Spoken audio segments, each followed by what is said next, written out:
Chapter 16 रात्रि आक्रमण। जैसे ही लड़की उन्हें शुभ रात्रि कहने के लिए मुड़ी, उसे लगा कि उसने उनसे परे अंधेरे में एक छायादार आकृति को चलते हुए देखा है, और लगभग उसी समय उसे यकीन हो गया कि उसने उसी दिशा में कुछ चुपके से चलने वाली आवाजें सुनी हैं। वह क्या है? उसने फुसफुसाते हुए कहा। वहाँ अंधेरे में कुछ है। हाँ, टार्ज़न ने उत्तर दिया, यह एक शेर है। ये कुछ समय से वहाँ है। क्या तुमने पहले इस पर ध्यान नहीं दिया? ओह, लड़की ने राहत की सांस लेते हुए कहा, क्या ये हमारा शेर है? नहीं, टार्ज़न ने कहा, ये हमारा शेर नहीं है, यह कोई दूसरा शेर है और वह शिकार कर रहा है। वह हमारा पीछा कर रहा है। लड़की ने पूछा, वो है? बंदर आदमी ने उत्तर दिया। स्मिथ ओल्डविक ने अपनी पिस्तौल की पकड़ को उंगलियों से पकड़ा। टार्ज़न ने यह अनैच्छिक हरकत देखी और अपना सिर हिलाया। उन्होंने कहा, लेफ्टिनेंट, उस चीज को जहां है, वहीं छोड़ दो। अधिकारी घबराकर हंसा। मैं कुछ नहीं कर सकता था, आप जानते हैं, बूढ़े आदमी, उसने कहा, आत्मरक्षा की वृत्ति और वह सब। यह आत्मविनाश की प्रवृत्ति साबित होगी, टार्ज़न ने कहा। वहाँ कम से कम 3 शिकारी शेर हैं जो हमें देख रहे हैं। अगर हमारे पास आग होती या चांद ऊपर होता तो आप उनकी आंखें साफ देख पाते। अभी वे हमारे पीछे आ सकते हैं, लेकिन संभावना है कि वे नहीं आएंगे। अगर आपको बहुत चिंता है कि वे आएंगे, तो अपनी पिस्तौल चलाएं और उनमें से एक को मार दें। अगर वे हमला कर दे तो क्या होगा? लड़की ने पूछा। भागने का कोई रास्ता नहीं है। क्यों? हमें उनसे लड़ना होगा, टार्ज़न ने उत्तर दिया। हम तीनों के पास उनके खिलाफ क्या मौका होगा? लड़की ने पूछा। बंदर आदमी ने अपने कंधे उचका दिए। किसी न किसी दिन तो मरना ही है, उसने कहा। तुम्हें निःसंदेह ये भयानक लग सकता है, ऐसी मौत, लेकिन बंदरों के टार्ज़न ने हमेशा से ही किसी ऐसे तरीके से मरने की उम्मीद की है। हम में से बहुत कम लोग जंगल में बुढ़ापे से मरते हैं, और न ही मुझे इस तरह मरने की परवाह है। किसी दिन नुमा मुझे, या शीता को, या किसी अश्वेत योद्धा को पकड़ लेगा। इनमें से कोई या कोई और। इससे क्या फर्क पड़ता है कि यह कौन सी है, या यह आज रात को आती है या अगले साल या 10 साल बाद। इसके खत्म होने के बाद सब एक जैसा ही रहेगा। लड़की कांप उठी। हाँ, उसने उदास, निराशाजनक आवाज में कहा, खत्म होने के बाद भी सब वैसा ही रहेगा। फिर वह गुफा में चली गई और रेत पर लेट गई। स्मिथ ओल्डविक प्रवेश द्वार पर बैठ गया और चट्टान से टिक गया। टार्ज़न विपरीत दिशा में बैठा था। क्या मैं सिगरेट पी सकता हूँ? टार्ज़न के अधिकारी ने पूछा। मैंने कुछ सिगरेटें जमा कर रखी हैं और अगर यह उन बाउंसरों को आकर्षित नहीं करती हैं तो मैं पैसे देने से पहले एक आखिरी सिगरेट पीना चाहूँगा। क्या तुम मेरे साथ चलोगे? और उसने बंदर आदमी को सिगरेट दी। नहीं, धन्यवाद, टार्ज़न ने कहा, लेकिन अगर आप धूम्रपान करते हैं तो ये ठीक रहेगा। कोई भी जंगली जानवर तंबाकू के धुएं का विशेष शौकीन नहीं होता है, इसलिए यह निश्चित रूप से उन्हें और करीब नहीं लाएगा।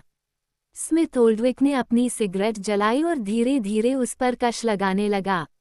उसने लड़की को भी सिगरेट देने की कोशिश की थी, लेकिन उसने मना कर दिया था, और इस तरह वे कुछ देर तक चुपचाप बैठे रहे। रात का सन्नाटा कभी कभी घाटी की तलहटी की नर्म रेत पर गद्देदार पैरों की हल्की चरमराहट से भंग हो रहा था। स्मिथ ओल्डविक ने ही चुप्पी तोड़ी। उन्होंने पूछा, क्या शेरों के लिए वे असामान्य रूप से शांत नहीं हैं? नहीं, बंदर आदमी ने उत्तर दिया। जंगल में दहाड़ते हुए घूमने वाले शेर शिकार को आकर्षित करने के लिए ऐसा नहीं करते। जब वे अपने शिकार का पीछा करते हैं तो वे बहुत शांत रहते हैं। काश वे दहाड़ते, अधिकारी ने कहा। काश वे कुछ भी करते, यहाँ तक कि हमला भी करते। सिर्फ ये जानना कि वे वहाँ हैं और कभी कभी अंधेरे में किसी छाया जैसी चीज को देखना और उनसे आने वाली हल्की आवाजें मुझे परेशान कर रही हैं। लेकिन मुझे उम्मीद है, उन्होंने कहा, कि तीनों एक साथ हमला न करें। 3, टार्ज़न ने कहा, अब वहाँ 7 हैं। हे भगवान, स्मिथ ओल्डविक ने कहा, क्या हम आग जलाकर उन्हें डराकर भगा नहीं सकते? लड़की ने पूछा। मुझे नहीं पता कि इससे कोई फायदा होगा, टार्ज़न ने कहा, क्योंकि मुझे लगता है कि ये शेर उन शेरों से थोड़े अलग हैं। जिन्हें हम जानते हैं, और संभवतः उसी कारण से जो पहले मुझे थोड़ा हैरान कर रहा था, मैं उस शेर की उपस्थिति में स्पष्ट विनम्रता की बात कर रहा हूँ जो आज हमारे साथ था। एक आदमी अब उन शेरों के साथ वहाँ है। यह असंभव है, स्मिथ ओल्डविक ने कहा। वे उसे टुकड़े टुकड़े कर देंगे। तुम्हें क्या लगता है कि वहाँ कोई आदमी है? लड़की ने पूछा। टार्ज़न मुस्कुराया और अपना सिर हिलाया। मुझे डर है कि तुम नहीं समझ पाओगे, उसने जवाब दिया। हमारे लिए ऐसी कोई भी चीज़ समझना मुश्किल है जो हमारी अपनी शक्ति से परे हो। इससे आपका क्या मतलब है? अधिकारी ने पूछा। ठीक है, टार्ज़न ने कहा, यदि आप बिना आँखों के पैदा हुए होते तो आप दूसरों की आँखों द्वारा उनके मस्तिष्क तक प्रेषित संवेदी छापों को नहीं समझ पाते, और चूंकि आप दोनों बिना किसी गंध की भावना के पैदा हुए हैं, इसलिए मुझे डर है कि आप यह नहीं समझ पाएंगे कि मैं कैसे जान सकता हूँ कि वहाँ कोई आदमी है। तुम्हारा मतलब है कि तुम्हें किसी आदमी की गंध आ रही है? लड़की ने पूछा। टार्ज़न ने सकारात्मक रूप से सिर हिलाया। और इसी तरह आप शेरों की संख्या भी जानते हैं? आदमी ने पूछा। हाँ, टार्ज़न ने कहा। कोई भी दो शेर एक जैसे नहीं दिखते, कोई भी दो शेरों की गंध एक जैसी नहीं होती। युवा अंग्रेज ने अपना सिर हिलाया। नहीं, उसने कहा, मैं समझ नहीं सकता। टार्ज़न ने कहा, मुझे संदेह है कि शेर या आदमी हमें नुकसान पहुंचाने के उद्देश्य से यहाँ आए हैं, क्योंकि अगर वे ऐसा करना चाहते तो उन्हें रोकने के लिए बहुत पहले से कोई उपाय नहीं किया गया था। मेरे पास एक सिद्धांत है, लेकिन ये पूरी तरह से बेतुका है। यह क्या है? लड़की ने पूछा। मुझे लगता है कि वे यहाँ हैं, टार्ज़न ने उत्तर दिया, हमें किसी ऐसी जगह जाने से रोकने के लिए जहाँ वे नहीं चाहते कि हम जाएं। दूसरे शब्दों में, हम निगरानी में हैं, और संभवतः जब तक हम वहाँ नहीं जाते जहाँ हमें नहीं जाना चाहिए, तब तक हमें परेशान नहीं किया जाएगा। लेकिन हम कैसे जाने कि वे हमें कहाँ नहीं भेजना चाहते? स्मिथ ओल्डविक ने पूछा। हम नहीं जान सकते, टार्ज़न ने उत्तर दिया, और संभावना यह है कि जिस स्थान की हम तलाश कर रहे हैं, वो वही स्थान है जहाँ वे नहीं चाहते कि हम अतिक्रमण करें। तुम्हारा मतलब पानी से है? लड़की ने पूछा। हाँ, टार्ज़न ने उत्तर दिया। कुछ देर तक वे चुपचाप बैठे रहे, जो केवल बाहरी अंधेरे से कभी कभी होने वाली हलचल की आवाज़ से टूटता था। लगभग 1 घंटा बीत चुका होगा जब वानर पुरुष चुपचाप उठा और अपनी लंबी तलवार को म्यान से बाहर निकाला। स्मिथ ओल्डविक गुफा के प्रवेश द्वार की चट्टानी दीवार के सहारे ऊँघ रहा था, जबकि लड़की दिन भर की उत्तेजना और थकान से थककर गहरी नींद में सो गई थी। टार्ज़न के उठने के एक पल बाद स्मिथ ओल्डविक और लड़की को तेज गर्जना की बौछार और उनकी ओर दौड़ते हुए कई गद्देदार पैरों की आवाज़ से जगाया गया। वानरों का टार्ज़न गुफा के प्रवेश द्वार के ठीक सामने खड़ा था, उसके हाथ में चाकू था, और वह आक्रमण की प्रतीक्षा कर रहा था। वानरों के इस समूह ने ऐसी किसी कार्रवाई की उम्मीद नहीं की थी, जैसा कि अब उसे एहसास हुआ कि उन पर नज़र रखने वालों ने किया था। उसे कुछ समय पहले से पता था कि शाम को शेरों के साथ आए लोगों में अन्य लोग भी शामिल हो गए थे, और जब वह अपने पैरों पर खड़ा हुआ तो ऐसा इसलिए हुआ क्योंकि उसे पता था कि शेर और लोग सावधानी से उसके और उसके दल के करीब आ रहे थे। वह आसानी से उनसे बच सकता था, क्योंकि उसने देखा था कि गुफा के मुहाने से ऊपर उठती चट्टान पर उसके जैसा ही अच्छा पर्वतारोही चढ़ सकता है। अगर वह भागने की कोशिश करता तो शायद ज्यादा समझदारी होती, क्योंकि वह जानता था कि ऐसी मुश्किलों के सामने वह भी असहाय था, लेकिन वह अपनी जगह पर डटा रहा। हालांकि मुझे संदेह है कि वह बता सकता था कि ऐसा क्यों हुआ। गुफा में सो रही लड़की के प्रति न तो उसका कोई कर्तव्य था और न ही दोस्ती, न ही वह अब उस लड़की या उसके साथी की सुरक्षा कर सकता था। फिर भी कुछ ऐसा था जो उसे व्यर्थ आत्म बलिदान में बांधे हुए था। महान तरमांगनी को आत्मरक्षा में एक वार करने का भी संतोष नहीं था। जंगली जानवरों का एक बड़ा झुंड उसके ऊपर से गुजरा और उसे जोर से जमीन पर गिरा दिया। गिरते समय उसका सिर चट्टान की सतह से टकराया, जिससे वह अचेत हो गया। जब उसे होश आया तो दिन का उजाला हो चुका था। उसके होश में आने पर सबसे पहले जो धुंधली छाप उसके दिमाग में आई, वह थी जंगली आवाज़ों का एक भ्रम, जो धीरे धीरे शेरों की दहाड़ में बदल गई, और फिर धीरे धीरे उसे वह सब याद आने लगा जो उस प्रहार से पहले हुआ था जिसने उसे गिरा दिया था। उसके नथुनों में नुमा नामक शेर की गंध थी और एक नंगी टांग पर उसे किसी जानवर का कोट महसूस हो रहा था। धीरे धीरे टार्जन ने अपनी आंखें खोलीं। वो अपनी करवट से लेटा हुआ था और जब उसने अपने शरीर के नीचे देखा तो उसने देखा कि एक बड़ा शेर उसके ऊपर फैला हुआ खड़ा था, एक बड़ा शेर जो किसी ऐसी चीज पर भयानक रूप से दहाड़ रहा था जिसे टार्जन देख नहीं सकता था। जब टार्जन को होश आया तो उसकी नाक ने उसे बताया कि उसके ऊपर वाला जानवर वामाबो गड्ढे का नुमा था। इस तरह आश्वस्त होकर बंदर आदमी ने शेर से बात की और साथ ही ऐसा इशारा किया जैसे कि वो उठ जाएगा। तुरंत नुमा उसके ऊपर से उतर गया। जैसे ही टार्जन ने अपना सिर उठाया उसने देखा कि वह अभी भी उस जगह पर पड़ा है जहां वह गिरा था, उस चट्टान के सामने जहां लड़की सो रही थी, और नुमा चट्टान के किनारे पीठ करके जाहिर तौर पर उसे दो अन्य शेरों से बचा रहा था जो अपने इच्छित शिकार से थोड़ी दूरी पर इधर उधर घूम रहे थे। और फिर टार्जन ने अपनी नज़र गुफा में घुमाई और देखा कि लड़की और स्मिथ ओल्डविक वहां से चले गए थे। उसके प्रयास व्यर्थ हो गए थे।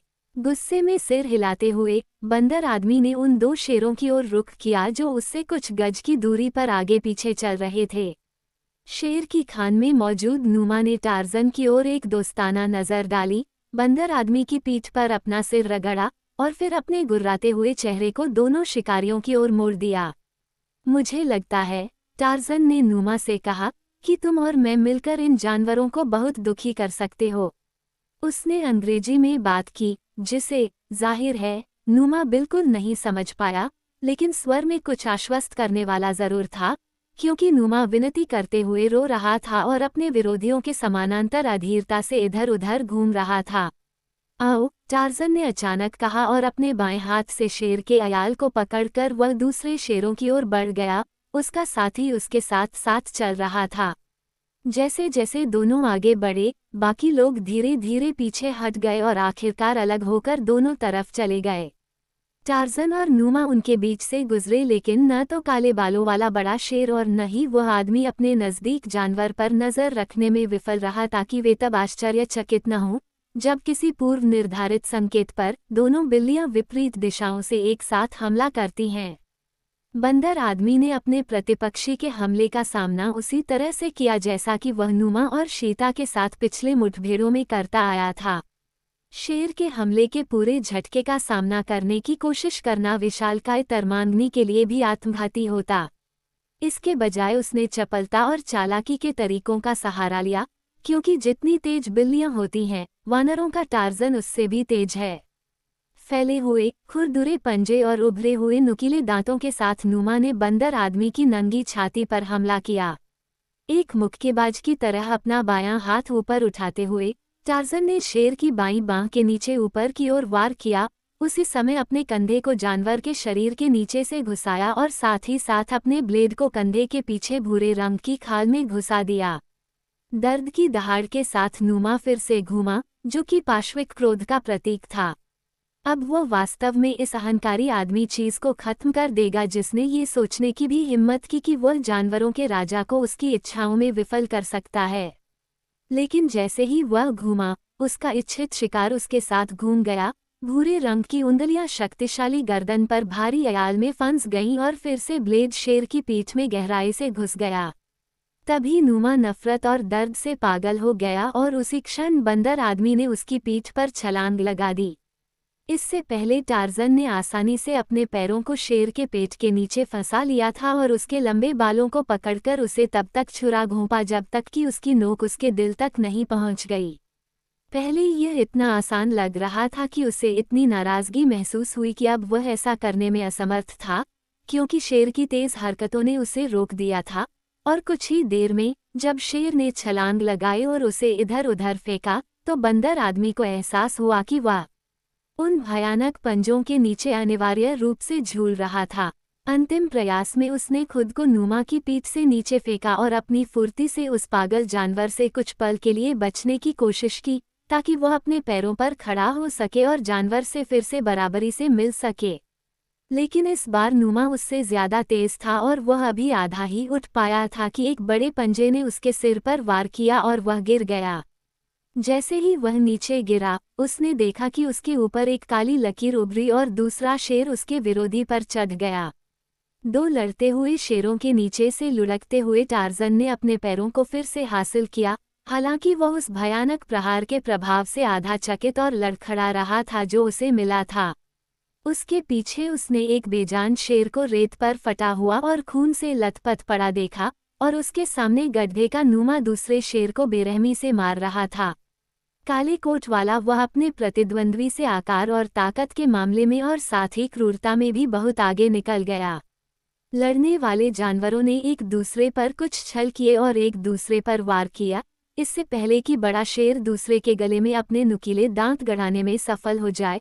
और फिर, जैसे एक बिल्ली चूहे को हिलाती है, वैसे ही बड़े शेर ने छोटे शेर को हिलाया, और जब उसका मरता हुआ दुश्मन नीचे लुढ़कने और अपने विजेता को अपने पिछले पंजों से नोचने की कोशिश कर रहा था, तो दूसरे ने उसे उसके ही खेल में आधे रास्ते में टक्कर मार दी। और जब बड़े पंजे दूसरे की छाती के निचले हिस्से में धंस गए और फिर शक्तिशाली पिछले पैरों की पूरी भयानक ताकत से नीचे की ओर नोच लिए गए, तो लड़ाई खत्म हो गई। जैसे ही नुमा अपने दूसरे शिकार से उठा और खुद को हिलाया, टार्जन ने फिर से जानवर के अद्भुत अनुपात और समरूपता को देखा। जिन शेरों को उन्होंने हराया था, वे खुद शानदार नमूने थे और उनके कोट में टार्जन ने काले रंग की झलक देखी जो गड्ढे के नुमा की एक बहुत ही स्पष्ट विशेषता थी। उनके अयाल एक साधारण काले अयाल वाले शेर की तुलना में थोड़े गहरे थे, लेकिन उनके कोट के शेष भाग पर गहरे भूरे रंग की छाया हावी थी। हालांकि वानर आदमी ने महसूस किया कि वे उन सभी प्रजातियों से अलग थे जिन्हें उसने देखा था, जैसे कि वे मूल रूप से उसके परिचित वन शेर और एक ऐसी नस्ल के बीच के क्रॉस से उत्पन्न हुए थे जिसकी नुमा गड्ढे का विशिष्ट हो सकता है। अपने रास्ते में आई बाधा को दूर करने के बाद टार्जन उस लड़की और स्मिथ ओल्डविक के निशान की तलाश में निकल पड़ा ताकि वो उनके भाग्य का पता लगा सके। अचानक उसे बहुत भूख लगी और जब वह रेतीले तल पर अपने आश्रितों के असंख्य पग चिन्हों के बीच खोज करते हुए चक्कर लगा रहा था, तो उसके होठों से अनायास ही एक भूखे जानवर की कराह निकल पड़ी। गड्ढे में मौजूद नुमा ने तुरंत अपने कान खड़े कर लिए और एक पल के लिए स्थिर रूप से बंदर आदमी को देखते हुए उसने भूख की पुकार सुनी और तेजी से दक्षिण की ओर चल पड़ा, बीच बीच में ये देखने के लिए रुकता कि टार्जन उसका पीछा कर रहा है या नहीं। बंदर आदमी को एहसास हुआ कि जानवर उसे भोजन की ओर ले जा रहा है, और इसलिए वह उसके पीछे पीछे गया और जैसे जैसे वह उसका पीछा करता गया, उसकी गहरी निगाहें और संवेदनशील नथुने उस आदमी और लड़की की दिशा का संकेत पाने की कोशिश करने लगे। जल्द ही शेर के पदचिह्नों के ढेर में से टार्जन ने कई चप्पल पहने पैरों के पदचिह्न और उस अजीब प्रजाति के सदस्यों के गंध के निशान देखे जो पिछली रात शेरों के साथ थे, और फिर उसे लड़की और थोड़ी देर बाद स्मिथ ओल्डविक के गंध के निशान मिले। जल्द ही पदचिह्न पतले हो गए और यहाँ लड़की और अंग्रेज के पदचिह्न अच्छी तरह से चिन्हित हो गए। वे साथ साथ चल रहे थे और उनके दाएं बाएं आदमी और शेर थे और आगे पीछे आदमी और शेर थे।